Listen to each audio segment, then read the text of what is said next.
Bueno, vamos a empezar por partes. Así decía Jack, me falta el slide del fondo. La remera que tengo puesta yo es una igual a esta, que nosotros la estamos regalando, entre comillas, para aquellos que se animen a participar del reto de SET. ¿Saben en qué consiste el reto? ¿Pasaron por ahí? ¿No? Bueno, son un par de niveles, son 6 niveles, son un par de retos de técnica de análisis de malware, pero por las dudas, por lo menos para ponerlos en contexto, pensé en un par. Creo que, o me está haciendo ruido el micrófono. Si quieren no reparto más. Ah, bueno. Yo voy a repartir, pero porque quiero llegar bien al fondo, la idea es que no hay que ser egoísta.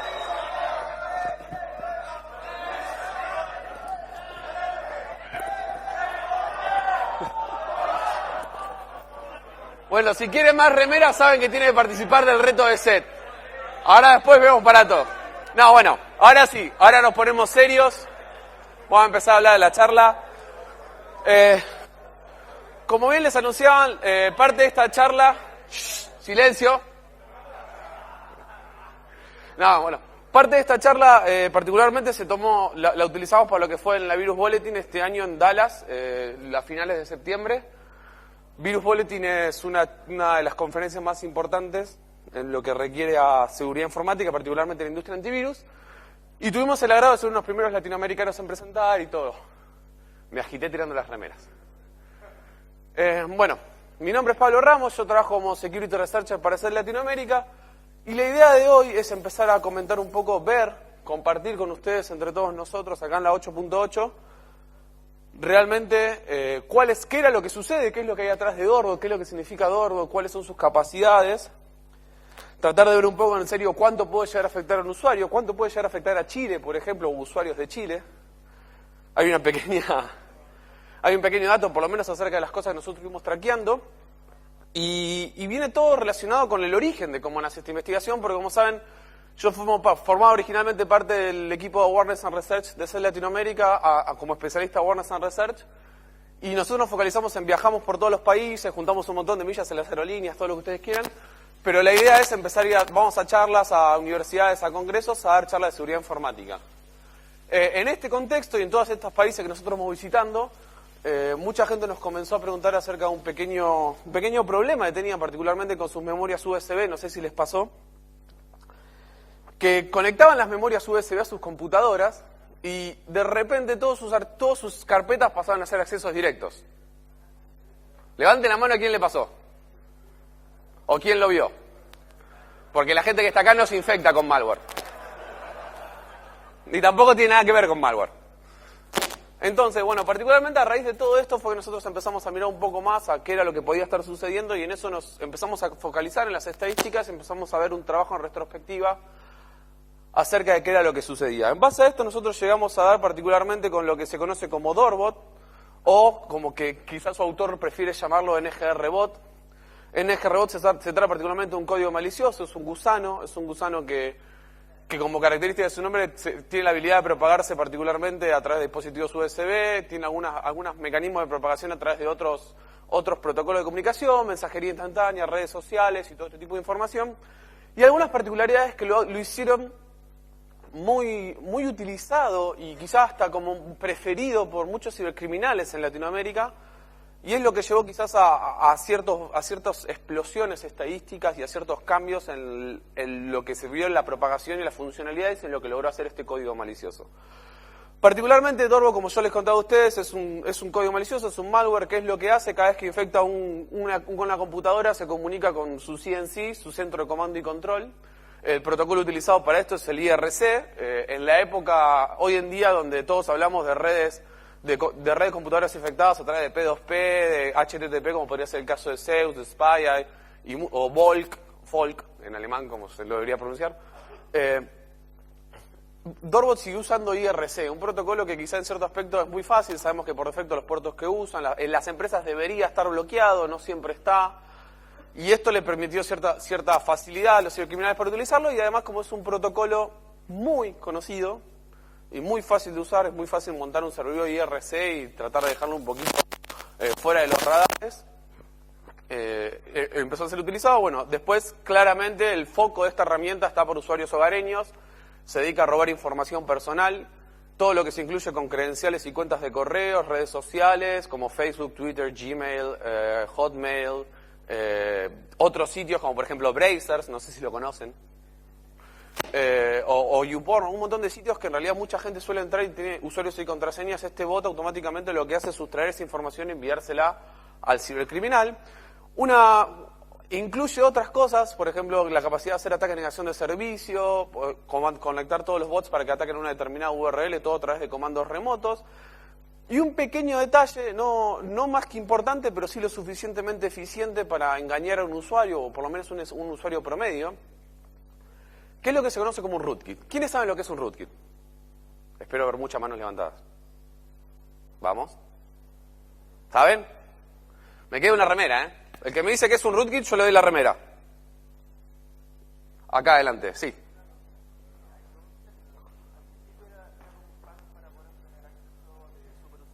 Sí.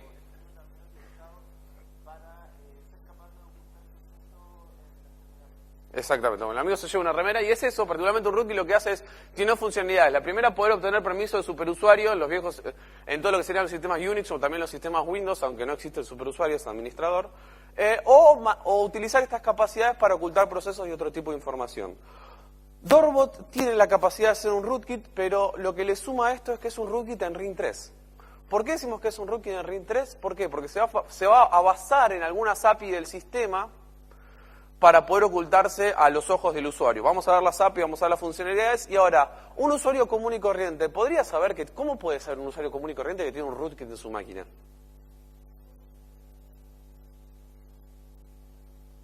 Tic-tac. No empecemos así. No, al margen. Particularmente un usuario común y corriente, por lo menos el promedio de los usuarios le sería muy difícil. Y son dos técnicas, son dos hooks a unas APIs del sistema.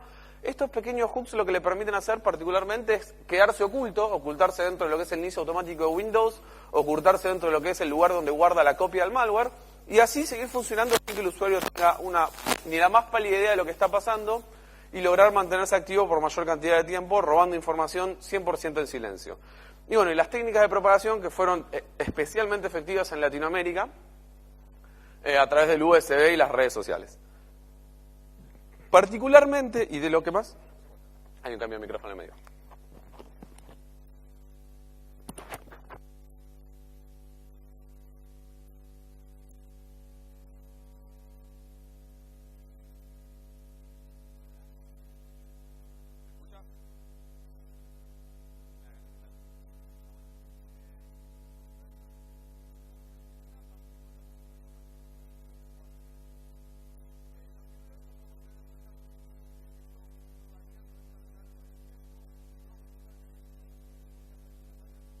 En las que aparecen, pero nos vamos a focalizar más que nada cuando hablamos de Dorbot o NGRBot. Los dos más importantes son la versión B, que aparece en mayo del 2011, que lo que tuvo es esta versión lo que hizo particularmente fue deprecar el primer método de propagación, que era utilizar el autoram.inf, una de las técnicas quizás más antiguas, una técnica muy noventosa, si lo queremos decir en cierto aspecto. Hoy en día ya esto no debería funcionar en los nuevos sistemas operativos. Windows 7 ya particularmente todo lo que es el autorun lo tiene deprecado, así que no es una buena metodología de infección, y esto es lo que requiere a este exploit del LNK, o a esta vulnerabilidad, o a esta, no sé si decirle una falla, pero a esta técnica. Y la versión D, que particularmente es la utilización de esto para ocultarse en las memorias USB y poder explotarlo. Yendo un poco más allá de esto, lo que tenemos que tener en cuenta es cómo funciona la infección. Particularmente la mayor variante de nosotros que hemos de Dorbot parecería que estuvieran codiadas en Visual Basic versión 6. Uno cuando empieza a ver en realidad lo que es un wrapper que lo que hace es ocultar el proceso. Originalmente este gusano está escrito en C++, y lo que hace es, cada vez que se crea un proceso, en todo el procedimiento de crear procesos dentro del sistema, cuando se ejecuta la llamada a resume thread, lo que hace es empezar redirige esta llamada a una sección del código malicioso, y lo que hace es empieza a escribir determinadas API del sistema para poder inyectar su código malicioso en todos los procesos, a excepción de LSAS. ¿Alguien tiene idea de por qué no infecta LSAS? Particularmente el motivo por qué no infecta el LSAS es porque si alguien hace algo mal en el LSAS, el equipo se reinicia. Intenten en algún momento de jugar un poco con el LSAS y van a ver que aparece el hermoso cartel de Windows de que en un minuto se va a reiniciar el equipo. Entonces, para evitar este tipo de funcionalidades es una de las cosas que lo que decía hacer este cibercriminal es no inyectar el LSAS, pero sí inyectar todos los otros procesos. Al inyectar todos los otros procesos significa que va a estar atento, al estar hookeado a estas APIs, es como que cada vez que, por ejemplo, ustedes se quieran conectar a una URL, por ejemplo, una red social, va a poder interferir en el medio, va a hacer lo que él quiera y después va a dejar el funcionamiento normal de esa API. ¿Para qué creen ustedes que podría servir esto? Bueno, principalmente para saber si te estás conectando a una determinada red social, cuando estás haciendo el post de tu usuario y contraseña, poder capturar esa información, enviarla a un cibercriminal, enviarla al panel de control. U otro tipo de acciones, como por ejemplo podría ser evitar que vos visites una determinada página por algún que otro motivo. Y bueno, y luego, una vez que termina el proceso de infección, que se infectan principalmente el Explorer, donde queda corriendo el main thread, crea un pipe. ¿Trabajaron alguna vez con pipes para comunicación entre procesos? Bueno, crea un pipe, crea un mutex con nombre, lo asocia al pipe, entonces cada vez que algún proceso quiere escribir sobre ese pipe, solicita el mutex, escribe todo lo que quiere escribir, después el Explorer, que es el proceso principal, lo levanta y lo envía al atacante. Entonces, una vez que nosotros pasamos por el primer proceso de descompresión de este código malicioso, lo podemos analizar un poquito más en detalle, ya sea en un debugger o en un disassembler, como por ejemplo el IDA, y ver un poco más el flujo de ejecución y qué es lo que esto va haciendo. Esto está bueno, es interesante, es un poco de cómo puede infectar un equipo, un código malicioso un equipo, pero no es el core de las funcionalidades de Dorbot, y siguiendo avanzando con esto tenemos que pasar a cómo se oculta, y acá donde vamos a la parte de los hooks. Los dos hooks que utiliza principalmente para ocultarse son Query Directory File, que Query Directory File es la API que se va a llamar, por ejemplo, cuando ustedes abren un explorador de Windows y entran en un directorio e intentan ver un archivo. Lo que hace es que va a sobreescribir esa llamada para que cuando alguien quiere hacer esa llamada al directorio, pasa primero por el filtro de Dorbot, y Dorbot por cada archivo que esté en el directorio que se va a intentar listar, lo que va a hacer lo va a comparar con el nombre. En la imagen que vemos en pantalla, justo el nombre que está tratando de buscar es EGFIFC. Tiene un pseudo algoritmo aleatorio para crear nombres variables del código malicioso dentro del sistema. Y lo que va a hacer es que cuando el nombre que está por listar machea con el que tiene el código malicioso en memoria, lo saltea, entonces nunca se va a ver el archivo por más que esté ahí. Esto, lo que decíamos, está ocultando un poco el archivo y está evitando que el usuario lo vea. Por otro lado, Enumerate Value Key es una API que nos permite listar las cosas en el registro. En este caso nosotros la dehookeamos y podemos ver que sí se encuentra el listado de la entrada al autorun. Eso es el inicio automático de Windows. Particularmente cualquier código malicioso que se quiera ejecutar al inicio va a tener que estar, casi siempre va a estar listado en esta llave del registro. Es una manera muy eficiente, es una manera muy automática asegurarse para el cibercriminal que cada vez que un usuario infectado va a abrir la computadora, inicia el sistema, se loguea, y una vez que se loguea ya de por sí el malware está ejecutándose e inyectó todos los procesos. El inyectar los procesos de esta manera tiene la ventaja de que si tiene una solución de seguridad, por ejemplo, cualquier antivirus que solo valida la diferencia o cómo está compuesto los archivos o los procesos de ejecución, los RC32, cuando se lanzan los procesos, lo que tiene es que el proceso va a ser siempre el mismo porque el archivo original no se va a tocar, se va a modificar directamente en memoria. La idea es que los antivirus puedan detectar cuando se realiza esta modificación y capturar la detección de Dorbot, porque en memoria, por más packer que le puedan poner y todo lo que quieran, una vez que se ejecuta en memoria, Dorbot va así liso y plano, entonces es fácil para una solución antivirus detectarlo. Siguiendo un poco más con esto, nos vamos acerca de cómo es que se protege y por qué el bloqueo de los antivirus. Uno, cuando empieza a analizar las muestras y ve lo que está cargado en memoria, de repente empieza a ver un montón de nombres de diferentes compañías antivirus. Y lo que sucede es que en algunos de los hooks que utilizan, en algunos casos DNS Query A o DNS Query W, ahí me confundí justo acá, el segundo, este underscore no va, se ve que lo tipeé demasiado rápido. Es igual que el otro, nada más que en vez de guión bajo A, guión bajo W. Y este listado que ustedes pueden ver particularmente son todos los sitios antivirus que intenta bloquear. ¿Qué es lo que quiere decir esto? Que si un usuario se da cuenta que está infectado porque constantemente conecta memorias USB o porque quiere entrar a algunos sitios y ve que o la computadora le va lenta o cualquier sospecha que pueda tener, si no tiene una solución antivirus instalada y se quiere conectar a descargarlo, no va a poder porque le va a devolver un 404, página no encontrada, y listo. Si tiene un buscador por defecto, le va a mostrar el resultado de la búsqueda, por ejemplo, de Bing, de Google o lo que quieran. Va a ver el resultado de la página, cuando hace un clic no se va a poder navegar. Pero a todo el resto de las páginas van a poder navegar correctamente. Por lo tanto, el objetivo de esto tiene dos instancias. La primera es que un usuario cuando está infectado no se puede descargar una solución antivirus y limpiar el equipo. Y la segunda podría ser un falso intento de hacer que el antivirus no se actualice. Por ejemplo, ¿cómo hace el antivirus para detectar un código malicioso en el equipo? ¿Firmas? ¿Sí? La base de datos, el cartel, que aparece cada tanto que se actualiza la base de firmas. Bueno, podría ser un intento medio inocente de bloquear los antivirus. Muchos de los antivirus tienen técnicas para evitar que se pueda sobreescribir el proceso, por lo tanto se van a seguir actualizando. La idea sería bloquear los DNS y que no se actualice la firma, porque si se detectaba por firma, nunca se detecta el código malicioso en el sistema y pueda seguir trabajando completamente, lo más tranquilo, sin ningún tipo de problemas. Esto no funciona con muchos antivirus. ¿Por qué? Porque hay técnicas de anti-hooking o anti-overwriting dentro de los antivirus, lo que hace que se proteja bastante, pero es un banal intento de complicar la vida del usuario cuando está infectado. Hasta ahora, ¿a alguno se le ocurrió una idea de cómo hacer para limpiar este código malicioso? Bueno, después lo vamos a ver. Siguiendo un poco con esto, y es quizá lo más importante de esto, es la propagación del NLK. Todos los archivos todos los accesos directos que nosotros vemos en un sistema cuentan con diferentes campos. Si nosotros damos botón derecho propiedades, podemos listar todos.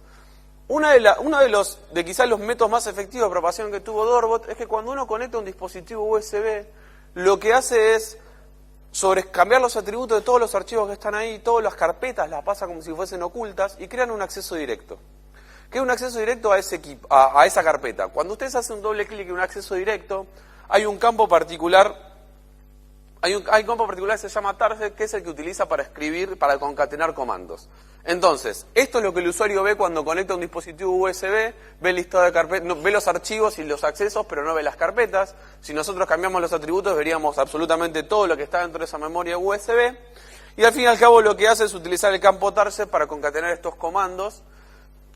Y si lo leen, prácticamente lo que hace es ejecuta un CMD con la copia al malware, que quizá en algún momento lo conocieron como recycler.bin, fue un nombre que se lo suele dar, y después lo que hace es abre otro Explorer y abre la carpeta que ve el usuario.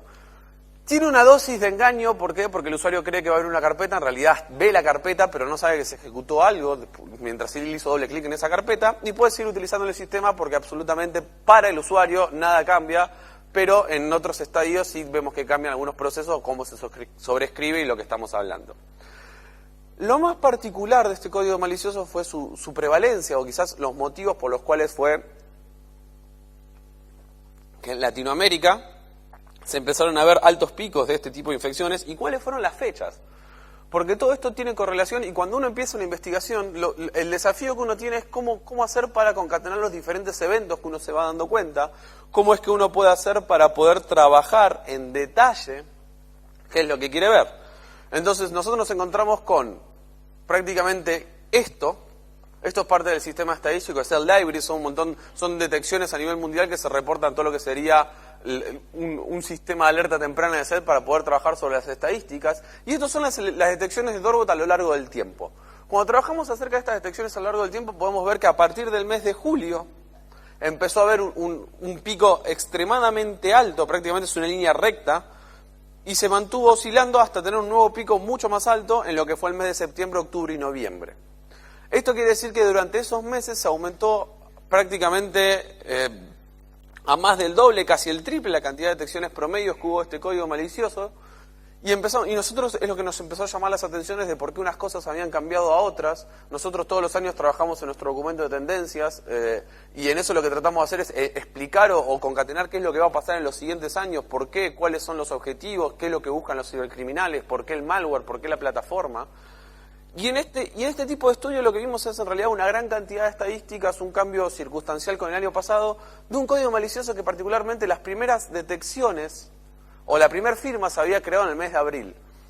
Hay que diferenciar entre detecciones y firmas, porque si bien la firma se creó en el 4 de abril, esta amenaza se detectaba desde mucho antes como alguna variante de Injector, por su comportamiento de inyectar y sobreescribir la memoria de los otros procesos, pero lo que tenemos que tener en cuenta es que la explosión que tuvo este código malicioso simplemente tras algunos meses de haber sido publicado.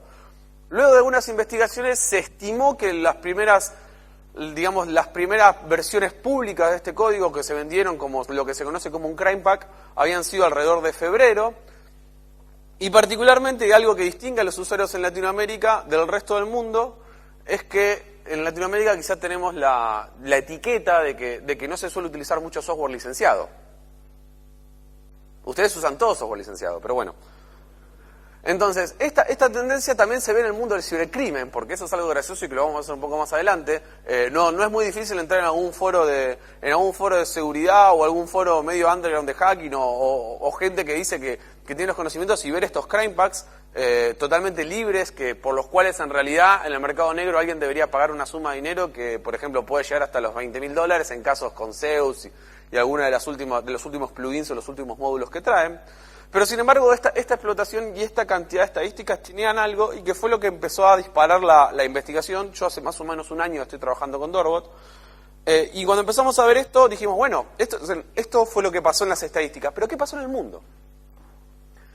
Y lo que pasó en el mundo particularmente nos mostró que no estábamos muy lejos, porque si bien en algunos lugares de Europa o Asia o quizás Oceanía muy poco y África, había casos esporádicos de estas detecciones.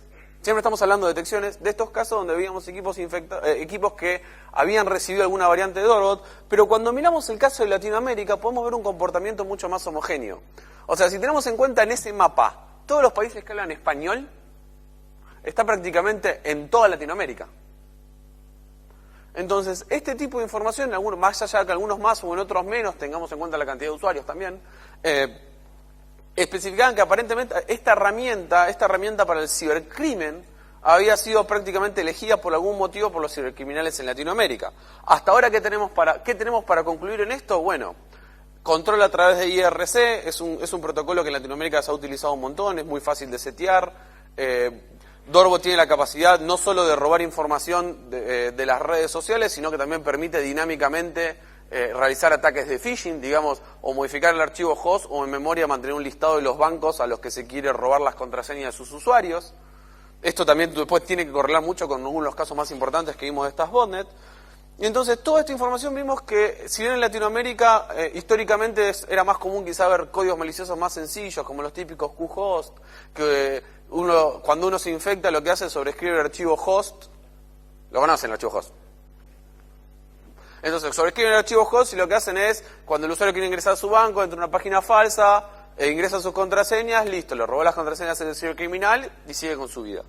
Entonces Dorbot lo que hacía en particular fue juntar esta facilidad para robar credenciales de los usuarios con la habilidad de propagación a través de redes sociales o a través de otros mecanismos que los usuarios en Latinoamérica usamos un montón. Creo que el ranking mundial de utilización de redes sociales estamos prácticamente en el top 20, debe haber 10 países latinoamericanos. Argentina también está más o menos entre los primeros. Chile no se queda atrás, ustedes usan tanto Facebook como nosotros. Somos muy chusmas, nos gusta saber qué es lo que está haciendo todo el resto de las personas. En lo personal yo siempre dije que Facebook sirve para ver la foto de tu siguiente exnovia, pero son cosas que pasan. Entonces cuando uno empezaba a trabajar en esto, nosotros dijimos, bueno, estas estadísticas nos están demostrando que en Latinoamérica esto está teniendo mucho impacto. Y esto es lo que nosotros tenemos que tratar de entender por qué y tratar de mitigarlo, no solo a través de lo que podría ser un cleaner, sino a través de lo que podría ser diferentes guías para limpiarlo, entender de quién estaba atrás de esto, qué era lo que estaba pasando, qué países más, qué países menos. Y este foco en Latinoamérica es parte del porqué de nuestro trabajo, es parte del porqué de ser Latinoamérica. Nosotros tenemos un laboratorio particular en la región donde la idea es focalizarnos en lo que pasa en la región, ver lo que pasa, tener una respuesta un poco más rápida, estar más al tanto de lo que sucede, porque la verdad es que pasan muchas cosas. Hoy en día, si uno quiere leer, simplemente si quieren leer todo lo que pasa en un solo día de noticias, ¿cuánto tardan? ¿Cuántos de ustedes tienen toneladas y toneladas de enlaces que voy a leer después? Y después nunca, pero nunca los van a volver a agarrar. Entonces, bueno, una parte de segmentizar este tipo de cosas permite focalizarnos un poco más en lo que realmente nos importa, porque si bien el cibercrimen está muy diseminado a nivel mundial, en Latinoamérica estamos viendo un incremento de este tipo de actividades, que no solo van en el robo de credenciales, sino que también en todo lo que es el robo de información. O sea, tengamos en cuenta que cuánto puede valer para un cibercriminal o para un atacante. En este caso no estamos hablando siempre de lo que va a la ganancia quizás económica, ¿no? pero ¿de cuánto puede valer poder hacer un profiling de determinada cantidad de personas o de usuarios? Imagínense si hay un ataque dirigido contra una empresa, sacando quizá a la gente que está en seguridad informática o alguna otra personas con un poco de conocimiento, prácticamente la gente pone estoy yendo al baño en 5 minutos en Twitter.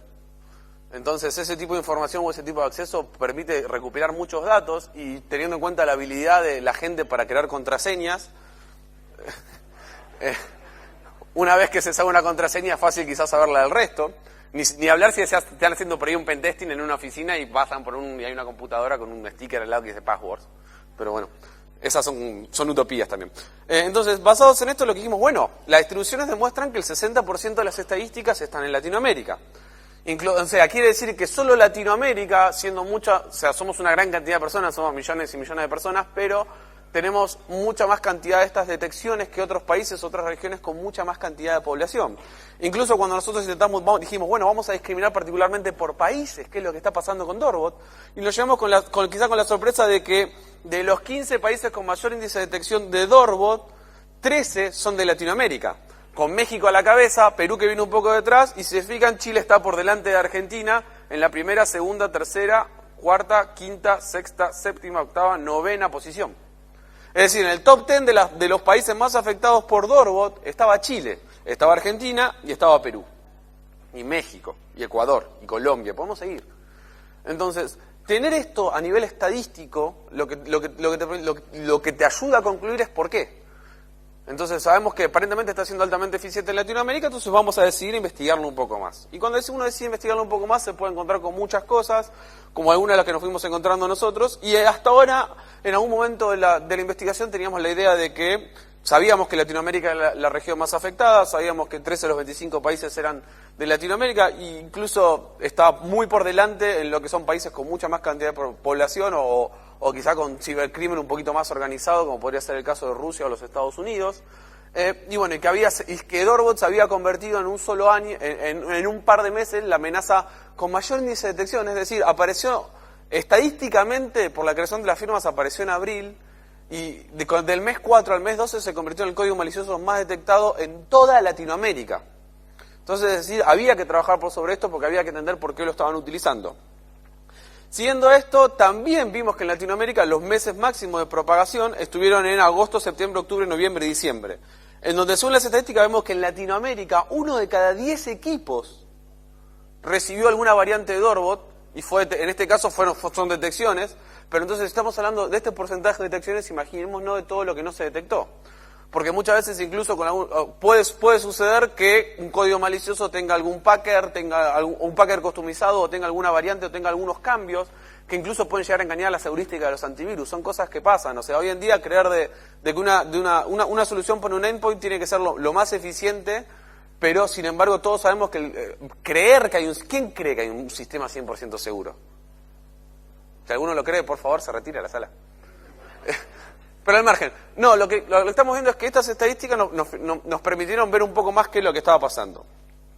Y en este punto nosotros lo que hicimos, bueno, vamos a buscar qué es lo que está pasando, vamos a empezar a recopilar información de los zombies, vamos a empezar a ver qué es lo que llega a nuestros sistemas de detección, a nuestro sistema de captura de malware para poder analizarlos, empezar un poco con lo que era primero un análisis dinámico, después un poquito más de reversing, y ver un poco más de esta información. Y entonces particularmente teníamos un detalle, ya sabíamos que se comunicaba por IRC, por lo tanto si encontrábamos un canal lo suficientemente activo íbamos a poder hacer un tracking lo suficientemente eficiente de cómo era, por ejemplo, alguna que otra botnet en Latinoamérica, cómo es que se estaba siendo utilizado Dorbot, qué excusas se están utilizando para propagarse, cómo, qué campañas. Y en base a esto lo primero que empezamos a hacer fue intentar a ver las diferentes campañas. Por ejemplo, algunas de las campañas de mailing que se habían hecho eran una empresa... Bueno, ya sabe que la empresa, una aerolínea que eran falsos sorteos, un regalo, un viaje a Punta Cana, algún portal de información con alguna postal, algún mensaje multimedia de alguna compañía telefónica o algún otro premio. Nada de esto vino de las empresas que dicen serlo, son simplemente información que ha robado el cibercriminal o que ha emulado porque vienen de reply@sonico.com, es decir, una dirección que no existe, no de las empresas que dicen serlos. Y entonces ahí todo esto nos permitía llegar particularmente no solo a los canales y las diferentes campañas de propagación de malware, si bien nosotros empezamos a ver un montón y rastreamos varias botnets un tamaño chico / mediano, nos empezamos a especificar un poco más en lo que veíamos en algunas. En una de ellas hicimos un seguimiento por más de 6 meses, es decir, son 6 meses de logs y logs de capturas de tráfico, tratando de ver qué era lo que se comunicaba, parseando esas capturas de tráfico, automatizándolo con algún script en Python particularmente, o viendo esa información y tratando de cuantificar, siempre y cuando hay que tener en consideración en estos casos cómo se comunica el bot con el CNC, cómo es que comparten la información, cómo se da de alta, cómo se identifican los usuarios, de qué manera podemos discriminar los falsos positivos de que un usuario en realidad no es el mismo con otro nickname ni otra dirección de IP, cómo rastrear todo esto. Pero sin embargo la amenaza, al ser el protocolo a hacer por IRC, ayudaba un poco. ¿Por qué ayudaba para todo ese tipo de campañas? Bueno, particularmente porque cuando se infecta un equipo, la información que manda es suma. En primera instancia pone el país al que pertenece, consulta un servicio en línea que es webmania.com, recupera la dirección de IP, en eso sabe que recupera el país en el que está a través de geolocalización, con eso lo concatena con el sistema operativo que está siendo infectado, con el nivel de los usuarios, un nombre de usuario para identificarse dentro del canal IRC que es pseudo aleatorio, y después lo concatena de nuevo con su nombre de usuario, @ la dirección IP y se conecta al canal. Entonces todo este tipo de información para el analista es muy importante porque vos aprendés a empezar a identificar las diferencias entre una cosa y la otra y podés empezar a cuantificar, podés ver qué tamaño tiene, las diferentes campañas, sabés que cada vez que el cibercriminal se conecte vos lo vas a poder conocer porque te va a anunciar a través del canal de IRC, vas a poder ver los comandos que está mandando, vas a poder ver las técnicas de ingeniería social que utiliza para propagarse, cuándo lo hace, cada cuánto lo hace, con qué fechas. Es decir, es mucha información para analizar y que nos permite no solo saber cuántos equipos estaban siendo afectados o qué tamaño podía tener una botnet, sino que además también poder hacer un profiling del atacante y poder entender particularmente cuáles eran sus características, cuáles eran sus costumbres o cuáles eran los momentos en los que se conectaba para empezar a hacer esto. Y esto después se pone un poquito más picante porque, bueno, ahora van a ver. Entonces, siguiendo con esto, la idea, bueno, era loguear todo lo que estábamos viendo, el logueo del IRC, los países afectados, los sistemas operativos, los permisos del usuario y todo este tipo de ideas. Las técnicas de propagación principalmente a través de campañas de correos electrónicos falsos que alojaban una copia del malware en algún servidor prácticamente que había sido vulnerado. Por ejemplo, el 40% de los servidores vulnerados tenían alguna versión vieja de WordPress, por lo tanto quiere decir que ejecutaba algún exploit y podía subir los archivos o que encontraba alguna otra falla que robaba las credenciales, otros eran sitios comunes y corrientes. Entonces, con toda esta información nosotros trabajamos un poco más en lo que fue el crecimiento de esta botnet y el entender algunas ideas. Llegado a esto, dio la casualidad que el 44% de los equipos infectados eran de Chile, después seguía Perú con el 15% y Argentina con el 11%. Y acá veníamos de nuevo diciendo, bueno, ¿pero por qué? Si las estadísticas nos muestran que México es el país con más nivel de detecciones, ¿por qué nosotros estamos viendo una botnet que particularmente afecta al 44%? El 44% de las víctimas vienen de Chile. Y ahí es cuando de nuevo sale el fantasmita de cruzar información, y con lo que empezamos a ver con eso era particularmente de cuál era la idea, o cuáles eran, primero lo correlacionamos con las campañas de propagación que hacía como ingeniería social. De los carteles que mostré se sabe, bueno, de dónde pueden estar las empresas o no, dónde pueden tener presencia. Sumado a eso, podemos ver las campañas de propagación. Por ejemplo, una de las campañas de propagación decía, mirá, Chávez en estado de agonía, tengamos en cuenta todo el proceso donde Chávez se le detectó el cáncer, estuvo en Cuba.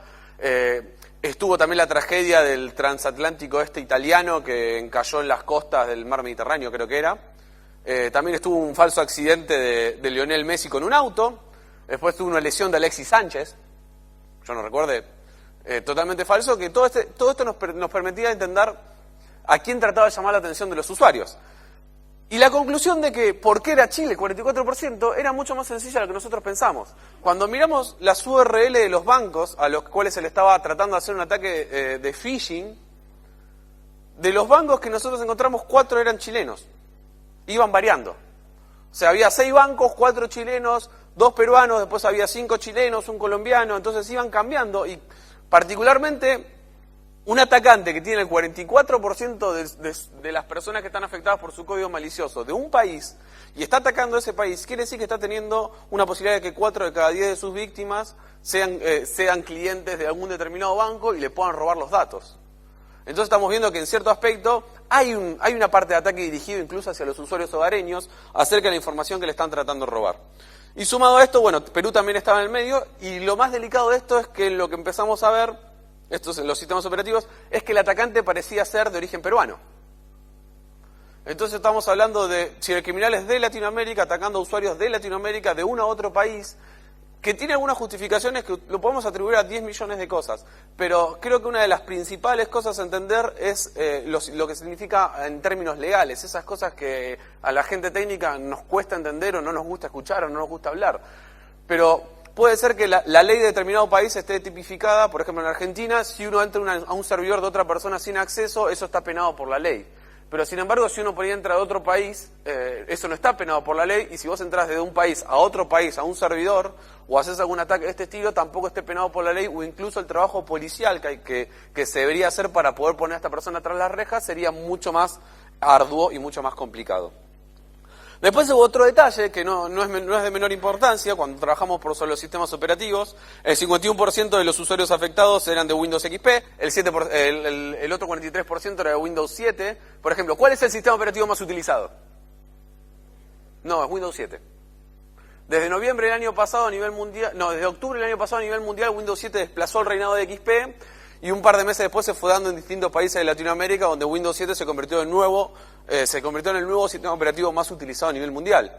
Lo cual también justifica estos cambios de dejar de usar el autorun.inf y empezar a usar esta propagación a través del LNK, porque deja de estar funcional en Windows 7. Ya todos sabemos que no viene más funcional lo que es el autorun.inf. No debería tener más efecto en los equipos. Entonces estos cambios también se correlacionan con lo que se ve en el mundo del malware y con lo que hacen los cibercriminales, cosa que no es un dato menor, y que si lo hacen los cibercriminales, muchos atacantes también lo pueden estar haciendo. Entonces, de toda esta información cuantificada, es una tabla con estadística, podemos ver prácticamente cuáles son los usuarios más afectados. A nadie le sorprende que en Windows XP el 90% de las personas utilicen un usuario administrador. O sea, ¿quién usa un usuario administrador en Windows XP? Levante la mano, por favor. ¿Ninguno? ¿No usan usuario administrador en Windows XP? Bueno.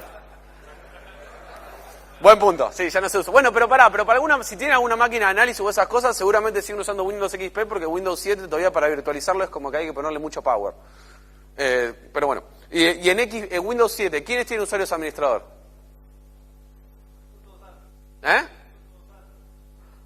No, yo eso no lo creo. Pero va al margen de eso. Igual en Windows 7 tenemos todo lo que es el WAC. En realidad en Windows 7 hay un doble token, que hasta que uno no hace tareas administrativas, en realidad ese token no salta, que es cuando salta el WAC, el cartel, uno le da a aceptar, y ahí se activa el token si uno es administrador para poder hacer tareas de mantenimiento o cambio de configuración del sistema. Y además a Doorbot o NGRBot esto no le importa, porque solo modifica cosas de la rama local del usuario del registro, y entonces no necesita tantos permisos para inyectar todos los procesos del usuario. Así que es una manera que tiene de no necesitar un usuario administrador, pero a nivel estadístico es importante ver cómo quizá a través de los años, forzados por el sistema operativo o no, los usuarios dejaron de usar usuarios con permiso de administrador y empezaron a usar usuarios más comunes, aunque sea a través de un mecanismo implementado por los sistemas operativos. Sumado a esto, y este es el detalle, este es el CrimePack, y lo que tiene esto es que, como yo le decía, en Latinoamérica aparentemente estamos catalogados como somos usuarios que no nos gusta pagar por software licenciado. Quizás se peca porque pasa lo mismo con los cibercriminales, prefieren descargarse CrimePacks desde determinados sitios web donde se ha liqueado y empezar a utilizar esto. Esto tengamos en cuenta que no es que compran el código y lo empiezan a armar por sí mismos, sino que lo que hacen es encuentran una versión liqueada, que particularmente es alguien que craqueó el código malicioso y lo que hizo es un wrapper, que uno ahí escribe las opciones y eso sobrescribe un fichero base del código malicioso, y con eso puede tener su código malicioso para propagar. Este CrimePack, por ejemplo, ustedes lo podrían... Yo acá traje unas máquinas virtuales. Este es el CrimePack que está acá, por ejemplo. Entonces, el cibercriminal lo que va haciendo es configurar los datos de los servidores que va a utilizar. Fíjense que puede definir el puerto, puede definir 3 servidores, dos de backup en caso que el primero se lo den de baja, los puede ir cambiando. Puede incluso utilizar SSL si es que su servidor IRC se lo permite. Hoy en día sabemos que es muy fácil encontrar un servidor IRC que permita SSL. Después va diciendo prácticamente, va configurando quién es el host, cuál es el canal que se va a conectar, el password, toda la información. Y por sobre todo, una de las cosas más importantes es el listado de comandos. O sea, el listado de comandos va a estar compuesto por un prefijo, va a estar con un prefijo y va a poder descargar algún otro archivo y ejecutarlo, es decir, podría utilizarlo como un mecanismo de paper install. Paper install son aquellos cibercriminales que le cobran a otros cibercriminales por instalar su código malicioso en una X cantidad de equipos, actualizar la versión que tiene, dejarlo inoperativo hasta el próximo reinicio, y así vamos pasando hasta algunos comandos más interesantes, como podría ser el msn.set. msn.set define cuál va a ser el mensaje que se va a utilizar para propagarse a través de Windows Live Messenger. http.set lo hace igual para todo lo que es a través de páginas que uno podría visitar y loguearse, como el caso de Facebook, el chat de Facebook, mensajes privados en Twitter. ¿Escucharon hablar de la semana pasada un código malicioso que se propaga a través de Skype? Bueno, era una nueva variante de Dorbot y lo que estaba propagando eso era particularmente Dorbot. Se empezó a detectar en Europa, después se empezó a mirar rápido para Latinoamérica y vimos ese tipo de actualizaciones. Puede forzar el robo de control, puede forzar que todo lo que está en memoria del código malicioso se lo envíe al atacante a través del comando logins y otro tipo de comandos más. Una vez que hace esto, lo que hace el cibercriminal es compilar, buscar digamos, el archivo base, y con el build lo que hace lo sobrescribe, lo deja guardado donde quiera y le queda una versión de su código malicioso lo suficientemente eficiente para empezar a propagarla y tener su pequeña botnet. Y ahí empezar a hacer acciones maliciosas y empezar a robar la información de los usuarios. Esto no es todo lo que hay, porque encima en algunos otros campos lo que se empezó a comunicar como liqueado, que se decía, se publicó, se liqueó el builder de Dorbot y el código fuente. Esto es, a mi modo de verlo, es una gran mentira, porque no se publicó el código fuente de este código malicioso. O sea, lo que se puede encontrar en algunos lugares es particularmente, yo lo tengo acá guardado, es un proyecto en Visual Basic 6. Un proyecto en Visual Basic 6 que lo que hace es, tiene toda esta configuración del wrapper, tiene todas las opciones de lo que se escribe, tiene distintas funciones que le permiten al cibercriminal asegurarse, está hecho medio a la cabeza, pero bueno, que le permiten al cibercriminal, por ejemplo, acá está guardando los valores, trata de chequear ¿ven la diferencia? Que Dorbot, para que nadie lo craquee, trata de chequear un CRC, lo que hace es sobreescribirlo y asegurarse de que este CRC funcione. En el caso de que la persona que lo esté haciendo lo hace mal, sale un hermoso cartel por el cibercriminal que dice "You stupid cracker". Después vamos a ver si lo podemos ver, si no, de última se acercan al stand de set y tratamos de verlo un poco más en detalle. Y toda esta información lo que le permite a la persona que lo descargue es tratar de ver particularmente, tratar de crear su propia variante de Dorbot, incluso puede definir un Customer ID por si lo quiere propagar. Es decir, todo esto que estamos viendo son diferentes constructores falsos, porque no es el constructor verdadero del código malicioso, que incluso esto tuvo mucho que ver con el pico de las estadísticas que nosotros estuvimos viendo. Y además, como tenemos un poquito de tiempo, yo les quería mostrar algunas cosas a tener en cuenta. Por ejemplo, no vamos a guardar nada y vamos a ver qué es lo que cambia. Yo por este lado tengo otra máquina virtual.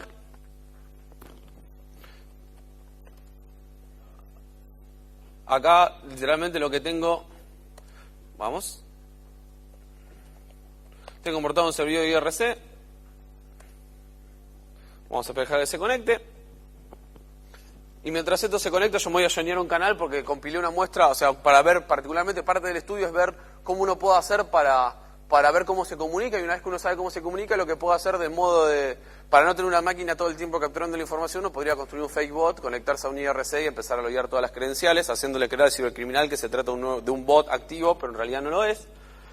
Y por ejemplo, si nosotros abrimos un debugger, y estas son las primeras maneras de darse cuenta quizás si uno está infectado por Dorbot, vamos a abrir un proceso, no, no, vamos a abrir el Firefox y lo vamos a dejar acá.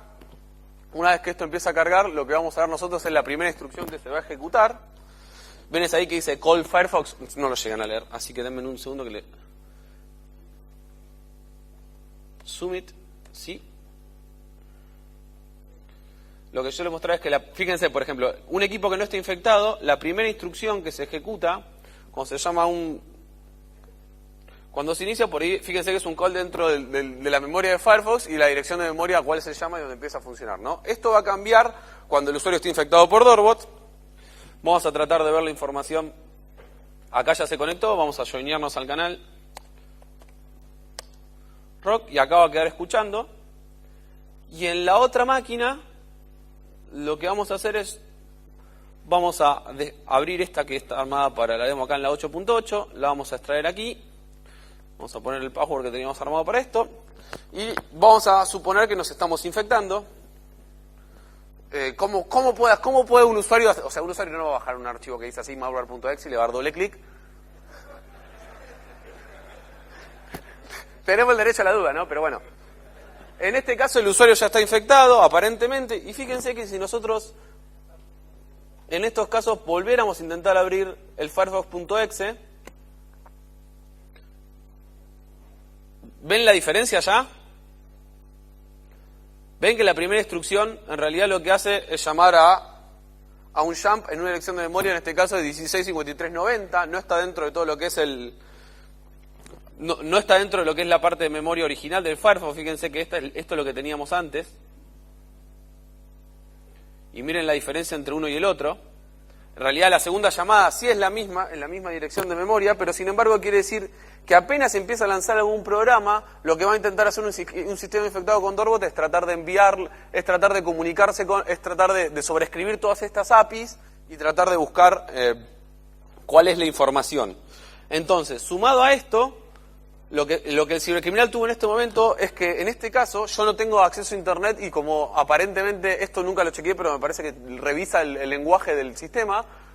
Fíjense que se logueó diciendo con una L diciendo que es de España, es un XP con usuario administrador, BPH es el nombre del usuario que le generó y se conectó al chat. Yo había pensado en tratar de hacer un tethering con mi teléfono para poder mostrarles cómo automáticamente ya roba los datos, pero no me alcanza la señal. Después si quieren lo vamos viendo, con una conexión a internet es muy fácil ver cómo automáticamente uno entra a Facebook, pone su usuario y su contraseña y en un canal puede ver toda la información a dónde lo está mandando y de esta manera poder conocer cuáles son los canales de cada muestra que uno analiza. No es necesario meterse a fondo. Y además, cuando un equipo está infectado, que es lo que pasa en este caso, si uno entra a esta dirección de memoria, a este jump en 165390, lo que va a empezar a ver particularmente es que hay como un bucle. Lo que está acá es el Write Process Memory, así que yo lo que voy a hacer es Write Process Memory. Voy a poner un breakpoint acá, y si nosotros ahora vamos corriendo el código malicioso, vamos a ver, por ejemplo, ahí se detuvo. Un breakpoint de memoria es como que le digo, por ahí para los que no todos tenemos que saber de esto, yo hay un montón de cosas que no sé, eso es obvio. Un breakpoint de memoria es como le decimos, cuando llamen esta API, pará y mostrame qué es lo que está pasando en el debugger. Yo estoy usando Immunity Debugger, de este lado lo que estamos viendo es prácticamente las instrucciones en Assembler, esto es un dump de memoria, esto es el estado del stack y estos son los registros del CPU. Fíjense que ahora paró en la primera vez y justo la API en la que paró es Enumerate Value Key. Y así constantemente, si yo le vuelvo a dar a F9, va a parar 3 veces acá, y ahora vas a Query Directory File, ahí la pueden ver particularmente. Y así podemos seguir hasta ver, y así vamos a empezar a ver cómo va listando particularmente todas las APIs a las que intenta hackearse para poder robar la información del usuario. Es decir, no es la NASA lo que hace. El otro día debatíamos con unos compañeros de que es una técnica media noventosa. Hay muchas cosas de los sistemas operativos que a nivel de kernel no han cambiado en los últimos tiempos, pero que siguen siendo efectivos, por lo menos para lo que es los cibercriminales, para poder infectar un sistema y como para poder robarlo. Una vez comete quizás el pecado de pensar que los cibercriminales lo que hacen son lo mismo que se habló en la charla anterior, que lo veníamos diciendo, que uno piensa que son todas personas encerrados en un sótano en la casa con 18.000 monitores, hackers que escriben en binario. No, muchas veces no es así. Muchas veces las personas que en realidad administran este tipo de botnets, como podría ser el caso incluso de Zeus o SpyEye, son personas con poco conocimiento técnico que lo que hacen es comprar un paquete de cosas que saben que lo pueden usar sin mucho conocimiento para robar información de la gente, y así es como lucrar con una gran cantidad de dinero. El cibercrimen hoy en día genera muchas pérdidas para empresas o para las personas, y lamentablemente, como todo está migrando a que sea cada vez más informatizado, sigue siendo un riesgo, sobre el cual está el desafío para nosotros de trabajar en eso, no solo en lo técnico, sino también en el awareness. Y siguiendo esto es con la parte de las campañas de propagación, que es cuando, por ejemplo, cuando el atacante lo que hace es manda un comando. Cuando manda un comando, lo que puede forzar es lo que yo les comentaba antes, forzar a los equipos infectados a que utilicen determinadas mensajes para propagarse a través de las redes sociales. En este caso, el cibercriminal lo que más solía hacer era conectarse, definir los datos para propagarse a través de Facebook y las redes Facebook y Windows Live Message o de otras redes sociales. Definía un parámetro que era cada 5 mensajes te mandaba un mensaje. ¿Quién de ustedes no recibió? Mirá esta foto mía del sábado borracho. Y todos, uno lo ve, se ríe y le dice, bueno, mi amigo está infectado. En Argentina usamos una palabra que empieza con B larga, no sé qué palabra usar ustedes. Termina en oludo. Y nos gastan mucho porque le decimos todo el tiempo, igual que che. Siguiendo un poco más con esto, y más la parte de aprobación, tenemos una gran cantidad de robo de información, mínima en comparación del tamaño de la botnet. ¿Alguno leyó el número de cuántos bots había infectados? Se lleva una remera. Eran 81.564 bots infectados. O sea, y particularmente esto lo convertía en una de las botnets más grandes que se descubrieron en Latinoamérica, lo cual aumentaba un poco más levantaba dos llamadas de atención. La primera es cuántas botnets por ahí no nos estamos dando cuenta o no estamos traqueando y están robando un montón de información. O por el otro lado, de cuánto está cambiando el cibercrimen en Latinoamérica, cómo es que está aumentando la capacidad de los cibercriminales para tener botnets más grandes, con mayor control y poder robar más información de los usuarios. En este caso, lo que hacía el cibercriminal a través del comando logins, que es lo que está en la parte superior, lo que hace es robar de todos los equipos que estén infectados y conectados al IRC en ese momento, todo lo que son contraseñas a través de POP3. ¿Qué podemos tener? O sea, ¿qué es lo que se pudo ver de acá? Un montón de correos de empresas, un montón de correos de personas que utilizan el Thunderbird o cualquier variante o cualquier versión, por ejemplo, de Office con el Outlook, y toda esta información estaba siendo sustraída a través, lo que hacía era iniciar el protocolo POP3 y capturar las contraseñas y mandárselas al atacante. Entonces, una vez más, acá se robaron alrededor de 2.500 correos. Las credenciales de Facebook, Twitter, Gmail van por defecto. Entonces es mucha información que el cibercriminal pudo haber robado de los usuarios, no solo para hacer profiling, sino también para algunas otras campañas de propagación, en cierto punto de vista. Y todo esto lo que nos permite particularmente es entender de cómo se robaron, 563 eran, de cómo se robaron, de cómo esto cambió en Latinoamérica, de cómo se focaliza en determinados países, por más que esté orientado para Chile o para Argentina o para Perú o para Bolivia o para cualquier país de la región, siempre los cibercriminales es como que les cuesta evitar que salga de determinada frontera su código malicioso, porque a veces las técnicas de propagación terminan siendo más efectivas de lo que ellos quisiesen. O en algunos otros casos, por ejemplo, cuando hablamos de quizás, si quieren hacer una comparación con una amenaza de otro estilo, hablando de Stuxnet. Todos escuchamos hablar de Stuxnet. Las primeras variantes de Stuxnet chequeaban por la versión del teclado. Y si el teclado está en determinado idioma, no infectaban el equipo. Es decir, este tipo de diferencias se ve muy comúnmente en lo que es los códigos maliciosos o el malware. Y además, por ejemplo, otro caso más de color, hay un código malicioso que se llama PSW Online Games, que se dedica a robar credenciales tipo de Warcraft o cualquier juego en línea que ustedes puedan jugar de su casa bajándose un cliente o no. Y si uno mira las estadísticas de PSW Online Games, ve que hay infecciones en todos los países menos en China. Uno no sabe por qué no hay infecciones en China. Pero cuando uno empieza a mirar el código malicioso, si el teclado está en chino, no infecta el equipo. Algunas de las cosas que podría estar hecho, por ejemplo, si una persona es de China, según la legislación, hace cualquier cualquier tipo de fraude bancario a otra persona de China, la pena es la muerte. Pero si alguien en China hace cualquier tipo de fraude bancario a alguien afuera de China, no está penado con la muerte. Entonces, incluso las leyes, lo que los cibercriminales muchas veces intentan hacer es ajustar sus códigos maliciosos a la legislación en distintos países para poder seguir obteniendo algún beneficio por irse propagando los códigos maliciosos, literalmente sin infringir la ley o tratar de mantenerse en algún gris, lo cual lo hace más complicado. Entonces, estos son algunos de los desafíos que nosotros vamos teniendo, y la fuga de información de los usuarios lo sigue haciendo más complicado, porque a medida que vamos viendo diferentes fugas de información, ya sea de empresas o de usuarios, las barreras de contención para este tipo de ataques se van minimizando. Entonces, la idea principal de entender cuando analizamos este tipo de ataques o este tipo de códigos maliciosos o este tipo de situaciones, ya sea trabajemos para una empresa y tenemos que mitigar un ataque que hicieron, trabajemos como security research o como researchers de cualquier ámbito y tengamos que concluir en el porqué de las situaciones, es entender prácticamente los cambios que pueden generar alguna nueva tecnología o algún nuevo cambio. Dorbot en este hecho particular lo hizo de una manera muy significante. ¿Por qué? Porque si uno miraba, el principal competidor de Dorbot, en cierto aspecto, por lo menos en metodología de infección, sería el autorun.inf. el autorun.inf o cualquier variante Win32 autorun.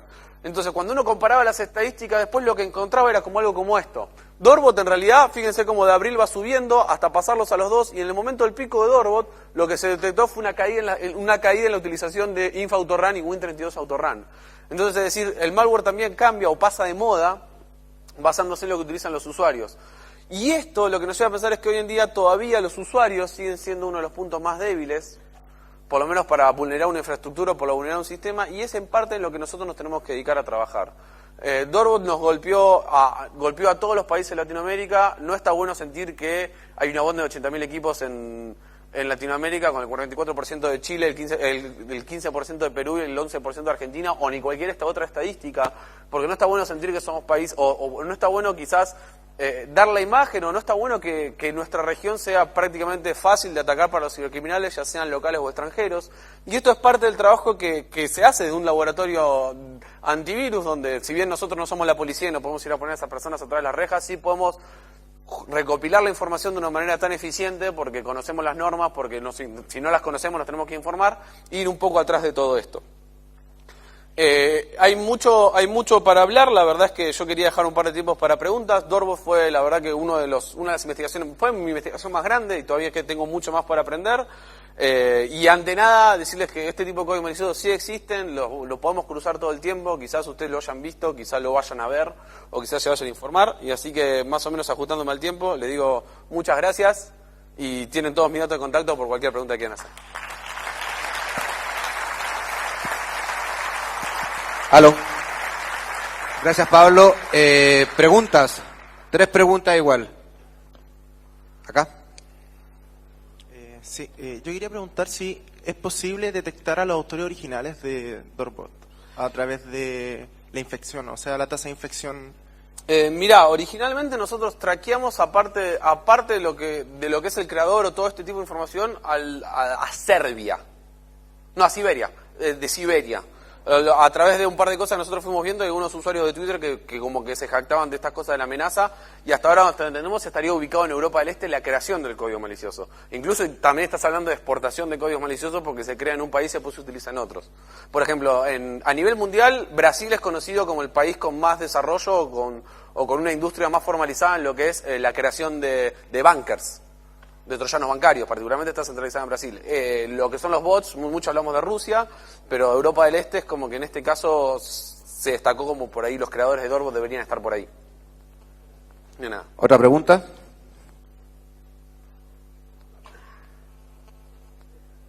Acá. No, quería saber si dentro de la investigación ustedes encontraron o pudieron investigar más de cerca con las policías de, por ejemplo, decías que Perú tenía un control de una de las botnets. Sí. ¿Pudieron investigar con las policías y encontrar algún tipo de sanción o no llegan tan lejos en eso? Mirá, nosotros los datos los recopilamos no solo con el caso de Dorbot, sino ten en cuenta nosotros este año también estuvimos trabajando en lo que fue Medre. Era un pequeño código malicioso en la Autolisp, afectando a AutoCAD. Y sí, nosotros lo que hacemos es recopilamos todo este tipo de información y claramente después intentamos trabajar con las fuerzas para poder llegar a estas personas o tratar de hacer un profiling para que ellos puedan iniciar una causa legal. Esta es la idea y parte de nuestro trabajo. Lo que pasa que hay fronteras que nosotros tenemos que respetar porque somos una empresa de seguridad, no somos una fuerza de seguridad. Pero sí, tratamos de mantenernos en contacto con este tipo de situaciones. ¿Llegaron a algún resultado? Hasta ahora no, la verdad es que no tenemos ningún logro, nada como para decirte, mirá, pusimos a tal persona tras las rejas. Muchas veces el trabajo burocrático lleva mucho más tiempo y esto alentece un poco las cosas. Pero sí hemos llegado a identificar un par de personas y todas las fuerzas policiales de esos países han sido notificadas. Pero a restos consumados no, todavía no tenemos ninguno. ¿Pregunta? Allá hay unos brazos. Igual, si se nos termina el tiempo de preguntas, yo voy a estar en el stand o en las charlas todo el día y me avisan y nos juntamos a hablar un rato. Pablo, sí. Una consulta. ¿A qué servidores IRC se conectan los bots? ¿Tienen Disculpame. servidores privados? ¿A qué servidores se conectan? ¿A qué servidores? Sí, o sea, ¿tienen sus propios servidores IRC o se conectan a servidores públicos? No, mira, particularmente en este caso se comunicaba a servidores propios que los fuimos rastreando. En principio los empezamos a ubicar en Alemania, después se fueron para Oceanía, después se fueron para Estados Unidos. Entonces, lo que hacían era cambiar los DNS, que los tenían registrados en algún lugar donde no fue posible contactar a los administradores, Pero sí, eran servidores privados y estaban ocultos, tenían un par de protecciones donde uno no podía entrar tan fácilmente. En realidad se nos complicó mucho para armar un fake bot que se conectara a estos servidores. Hay otros donde van directamente planos. O sea, hay cibercriminales que incluso arman estos servidores y los ponen en el servidor que tienen en su casa. O sea, esas cosas pasan. O sea, a través del DNS ellos pueden ser nómades fácilmente. ¿Eh? A través del DNS pueden cambiarse cualquier IP sin problema. Y es que sí, es que, por ejemplo, si vos mirás en internet y empezás a buscar, por ejemplo, hay servicios en determinados países donde dicen que vos alquilás el servidor por un par de euros o por un par de dólares y desde ahí podés hacer cualquier actividad. Entonces, y esto muchas veces es como que ellos amparan este tipo de actividades cibercriminales y muchas veces no te dan los datos. Entonces, si por ejemplo nosotros encontramos un servidor que está alojado, bueno, el 80% de internet está en Estados Unidos, pero si vos encontrás un servidor, por ejemplo, no sé, en Serbia, Siberia, Kazajistán o cualquier otro país, a veces es complicado porque ellos mismos no te quieren dar la información de la gente. Vale, gracias. No. ¿Tenemos tiempo por ¿Por una acá más? atrás? Sí, estas dos y terminamos. Dale.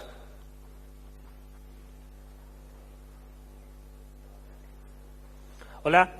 ¿Qué tal? Me llamó la atención cuando mostraste el mapa de expansión, Sí. que estaban todos los países de habla hispana infectados, pero está excepto España. Me Sí, en llamó mucho España la no atención. hubo muchas detecciones. Sí, y lo otro es que había un país que estaba, no sé exactamente cuál era, pero cerca de Rusia, que estaba muy infectado. Sí. Si sabía alguna razón en especial por qué esos países tenían esa excepción. Honestamente, dame un segundo que pongo el mapa. La respuesta sería no. No llegué a la conclusión de por qué estos países... Uy, changos. Es como que no llegué a esa conclusión y es que tampoco focalicé mucho la investigación en eso, porque como te digo, o sea, es parte de... Puede ser que justo una persona lo compró y que ahí fue terriblemente utilizado para algún tipo de situación. Estaría bueno y quizá cuando terminemos de terminar algunos ítems pendientes que nos quedan con Latinoamérica y Dorbot, podamos ver qué es lo que pasó en los otros países.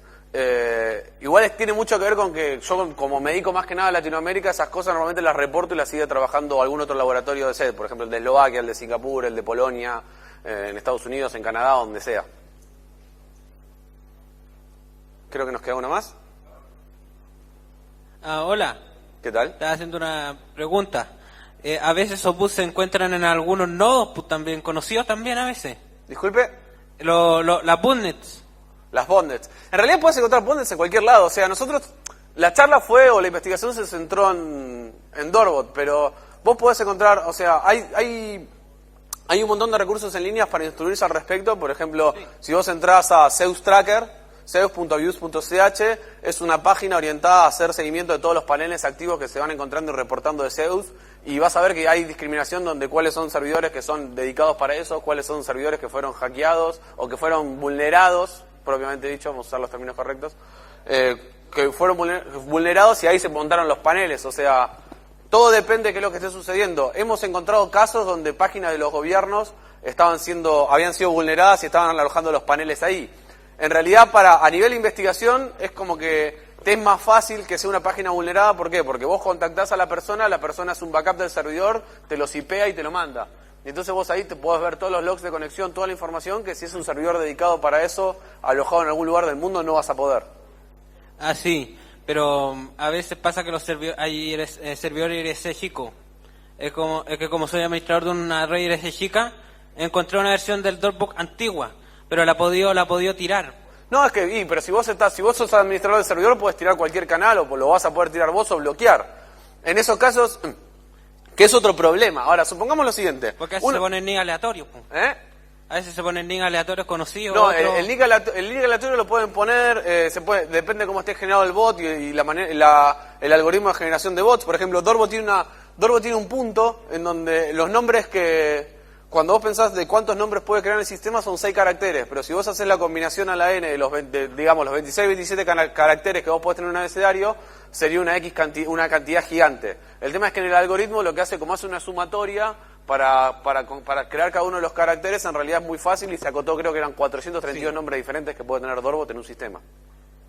Sí, y ahí se mete un canal para después recompilar información. Exactamente, el canal es aleatorio, el canal lo pueden cambiar, el canal lo pueden definir. O sea, yo les mostré al builder cómo funcionaba y qué tan fácil es. O sea, Claro, pero se puede encontrar si la red IRC es chica, pero si es más grande va a costar más. Sí. En realidad, si es más chica, en realidad una vez que... El problema es que encontrar el malware para después analizarlo. O sea, vos, no sé, nos reportan a nosotros, o sea, encontraron un código malicioso, nos lo mandan al laboratorio de SET, nosotros lo analizamos y si tiene una bond de atrás la vamos a estar siguiendo, porque eso es lo que hacemos. O sea, tenemos sistemas automatizados para el análisis de malware y en base a la información que sacamos podemos decir cuándo seguir con una investigación o no. Ya. No sé si tenemos tiempo para una pregunta más o... La última. La última. Acá adelante tenemos un compañero que nos quiere preguntar. Bueno, las últimas dos, ya. Bueno. Hola. ¿Qué tal? ¿Tú no crees que tenga relación con el nivel de seguridad de los bancos, sobre todo en Chile? Bueno, nosotros como país nos hemos visto afectados por diversos tipos de estafas, tanto en los cajeros automáticos, todos estos mails que nos llegan a nosotros también, varios sabemos que siempre va relacionado con los bancos. ¿No tendrá que ver con la seguridad que los bancos están aplicando hoy día en Latinoamérica y en los países que sobre todo que están marcados con rojos, que son más bajos a los otros países? Tenés una relación, pero digamos que la función principal de Dorbot no es la de robar credenciales bancarias, o sea, no es un banker, no es un troyano bancario. Yo creo que en Latinoamérica tenemos diferentes niveles que quizás en Europa no se ven, de menos o de mayor alcance de lo que es la seguridad, pero también tengamos en cuenta que, por ejemplo, ahora un banco X o una entidad financiera está empezando a utilizar los dispositivos móviles como factor de doble autenticación. Tenemos 2 charlas mañana sobre esta evolución, pero este cambio que nosotros estamos viendo, evoluciona, el mecanismo de seguridad evoluciona a un nuevo paso para ser más seguro, que va relacionado como modo de inversión a un costo-beneficio que tiene que planificar el banco para la cantidad de usuarios que tiene.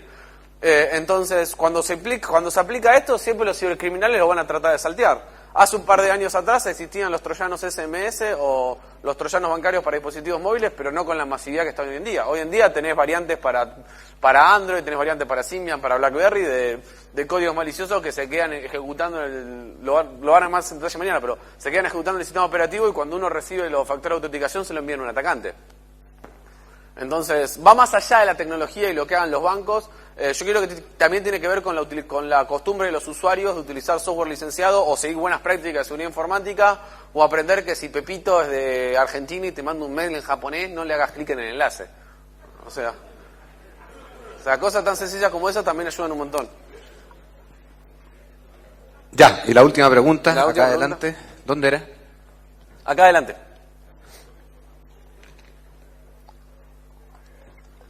Hola, Pablo. Una consulta. Dentro de lo que uno puede sacar como conclusión de los ataques en particular orientado, digamos, a las entidades bancarias tanto de Perú, Chile y Argentina, ¿significa que hay detrás algún cibercrimen, cierto, específico, al cual quizás ustedes hayan llegado a especificar, o el modus operandi que ellos tienen, o realmente no hay una organización criminal, digamos, específica que esté actuando en los 3 países a la vez para profitar, por supuesto, con este tipo de ataque? Lo que pasa es que ahí tenés una diferencia. Yo creo que tanto como se puede tomar como grupo de cibercriminales atacando a determinados países en Latinoamérica, como que podamos hablar de situaciones esporádicas. Por ejemplo, el 11% de los afectados eran de Argentina y en ningún momento se hizo un ataque de phishing a un banco de Argentina. O sea, quiere decir que es más un daño colateral lo que sucedió que realmente el ataque a los usuarios de Argentina. En Perú y Chile sí, por ahí atrás la persona esa estaba intentando identificar usuarios de esos bancos por algún motivo en particular, por ahí estaba haciendo un trabajo para otra persona. Uno de los puntos más complicados en esto es que, por ejemplo, nosotros cuando anunciamos todo este tema de la investigación, mucha gente entendió como que Dorbot afectaba más que nada a Chile que a toda Latinoamérica, y no es así. En realidad es que nosotros analizamos uno de los N casos que hay sobre botnets en Latinoamérica. Hay muchas personas haciendo ciberdelitos en Latinoamérica. Algunos son latinoamericanos y otros son extranjeros haciéndolo en Latinoamérica porque le es eficiente o le es más sencillo. Yo creo que hay una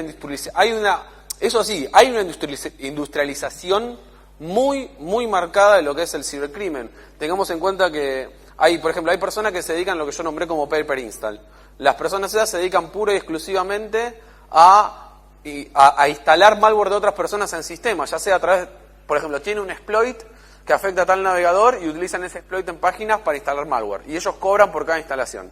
Tenés otras personas que se dedican a hacer droppers, que el dropper es el primer código malicioso que el usuario se descarga y cuando le hace doble clic eso se conecta a un lugar y descarga otra amenaza que es la amenaza real. O sea, hay una industria, el mayor problema que tenemos es que hay una industria de cibercrimen y todo lo que es la generación de códigos maliciosos que se están especializando en diferentes tareas y están haciendo cada vez su tarea lo mejor que lo pueden hacer y están inventando nuevas técnicas o están salteando los mecanismos de protección. Eso es por parte de lo que hace tan difícil seguir el día a día y por otro lado lo que lo hace tan divertido de poder encontrarse con estas situaciones. Vamos hacia un aumento de este tipo de situaciones. Por suerte las tecnologías nos van acompañando para proteger a los usuarios. Así Súper. que Muchas gracias, Pablo. Un aplauso, por favor.